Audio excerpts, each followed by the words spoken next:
to the other varieties. Mwenyekiti wa chama cha ODM Gladys Wanga, ambaye pia ni gavana wa kaunti ya Homa Bay, amesema chama hicho hakitagawanyika licha ya kuibuka kwa makundi ya Linda Ground na Linda Mwananchi.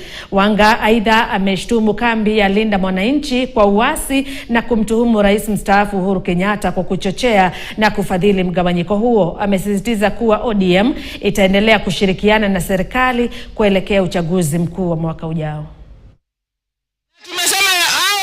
Wamesema ya kwamba wamenielezea ya kwamba tukiendelea na mazungumzo ya kuleta maendeleo kwa watu wetu na mazungumzo ya kuingia katika power, hao wako nyuma ya hiyo, na sisi kama wafanyikazi wao tutakuwa nyuma ya hiyo ya kuendelea mbele na mazungumzo na kusongesha nchi mbele.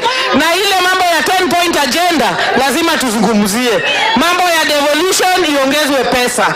Mambo ya vijana wapate pesa mfukoni na wapate kazi. Chama cha ODM kiko imara.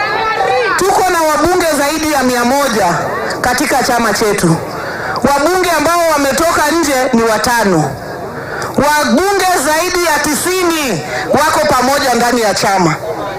Tuko na governors 15 kama chama. Governor ambaye ametoka ni mmoja.